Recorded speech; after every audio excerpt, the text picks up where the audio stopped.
because we are joined back by the one, the only Gabriela. Hi, David. Hi, everyone. Some people's favorite guest, some people's least favorite guest, but welcome. Yes, thank you. Thank you so much. Yes. There's been a lot of support. There's been a lot of hate, but I take it as it comes. I don't think too much on it. I'm just here, like I said from the beginning, to drop the receipts, drop the notes on everything that was leaked to me, and let's get it going. This is it. We're at the final episode that we're going to see tonight, the finale. I mean, There's a lot of notes. how have we gotten through 13 weeks of this? Like, this 13 weeks was just an extension of last season. I mean, are Yeah, you it's happy it's it's over? I am, and it's been so weird watching it this time around because I have the notes, everything they told me, everything I wrote down as I'm watching it play out on TV. I mean, some of the stuff they told me didn't make the cut, which I understand. Like when Teresa had that sit down with the Fudas, and there was a back and forth I remember between Teresa and Rachel. She told me about where she talks about Teresa. Rachel tells Teresa, or no, sorry, Teresa told Rachel, like, oh, you tried to set me up in Ireland on the bus when you brought up my niece.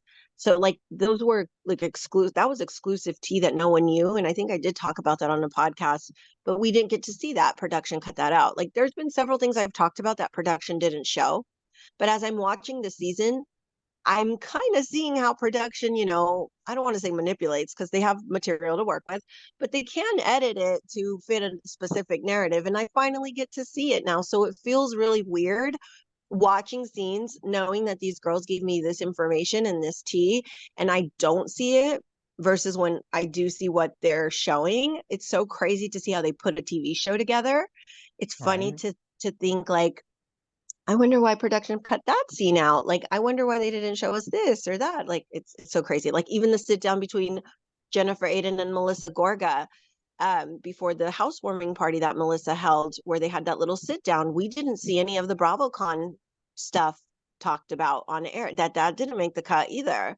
So it's like, a lot of Jennifer's fans were really bitching about the Gorgas so-called attacking Jen at BravoCon, and they hashed it out. They discussed it. Jen was totally cool with it, but yet here are her fans screaming BravoCon, blah blah blah. Like shame on the Gorgas. But production didn't air that, and if they would have, it would have calmed the seas, I guess. So it's so crazy how I'm seeing based off of what they do air and what they don't, how they put these shows together, how they stir up more drama, how they don't give us the whole story, and how they do manipulate certain scenes. But it's been crazy. It's very weird. It's strange. I didn't watch it like how I watched prior seasons. I almost felt like I was a producer at the beginning of the season because especially with the John Fuda and the Brittany thing, like I was the one who reached out to Brittany. I was the one who posted that DM. It was for Teresa. It was for Jim Leonard. It was for Louie. Like I was such a part of that making its way onto the show. And it just blows my mind that a blogger in California, I mean, they call me a psycho deranged fan, but I obviously, David, like I was a lot more than that. I was like someone on the inside. I was connected. I mean, to the haters now, they call me that or whatever, but and call me what you will. I don't care. But I was obviously a part of that team. And we literally constructed and manufactured these scenes, and it was crazy being a part of it. And again, I am very sorry for it. I will apologize forever. I do regret it, but it was so crazy to watch what I helped produce air on a TV show. So it's so mind blowing this time around watching it. But I'm glad it's over. We're at the finale. I've got a lot of notes here, a lot of tea that's exclusive. And I'm ready for this wild ride to end. And I'm just grateful and thankful to everybody, you included, David, for giving me, the platform to spill the tea. And again, it wasn't done with like ill intentions to hurt anyone, to get anyone fired. It was just to let everybody know how, this specific camp, Jen and Teresa's, works behind the scenes to produce a show that we watch on TV. Like a lot of their scenes were manufactured.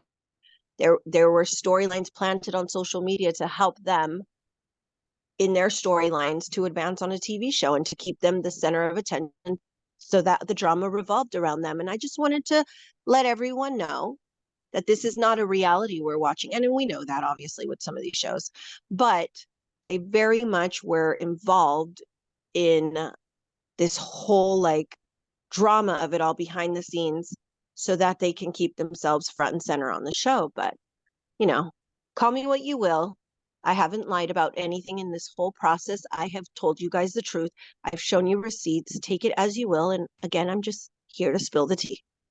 That's how I feel. I feel like people can take it any way they want. To me, nobody has this much information and they just are making it all up. That would be like me waking up tomorrow and making up a whole story about Lisa Barlow and Meredith Marks from Salt Lake and going on about it for 3 months. Just, I mean, you didn't just spin the dice and say, this is what I'm going to talk about, Teresa. I mean, no one can make all this up. Like, mind you, everything you have said each week on this podcast and others has actually happened on the show. So, I mean, I tell people, And believe what you want, but I believe everything you're saying. And I've told that to yeah. people. And if they don't, that's fine. I still think people either do believe you or don't believe you based on Teresa or Melissa, which I don't understand, but I also am not here to change the world either.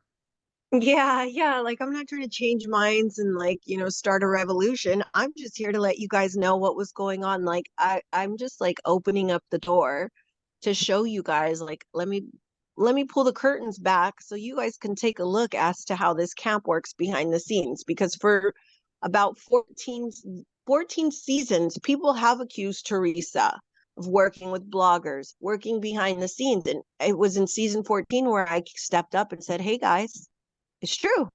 She does. And here's how we do it. I mean, they're still doing it, David. I have to really this point needs to be made. At the very beginning of this whole expose, I guess, I was on your podcast and I made it clear that Reality Blurb was one of the reality websites that works with that camp. There is a specific writer, I'll say his first name, Adam. I would post something on social media. Jim Leonard would let me know that Adam is going to amplify the message. Then, boom, the very next day or even sometimes that evening, Adam would write a story on Reality Blurb and amplify my post or my tweet. And then it would spread the message that we wanted within the camp. It would take it far and wide. Like it would stick it on a bigger platform for everyone else to see it because we wanted to push that narrative. They're still doing it. They just released an article, I think it was yesterday or the day before, Adam, and it was the message Teresa wanted pushed, and it's with the bots that they're using now. So I'm still able to pick up the pattern as to how they're amplifying messages. Just like Teresa recently leaked that John Fuda article from 2008. So even after these people have been exposed, they're still up to their dirty schemes. Like they're still working with people in the media. They're still working with bloggers to push the narrative. So like I'd like to personally tell Bravo, they learned no lesson. They didn't give a shit that they got caught. They're still working with people to advance their narrative to hurt cast members on your show. Like it will never end until these girls are fired. I mean, they're never going to stop. Jen Aydin as well. She just leaked. I know the network is aware of this. I don't see how they cannot be. A specific blogger on Instagram just leaked a text message between Margaret and the entire cast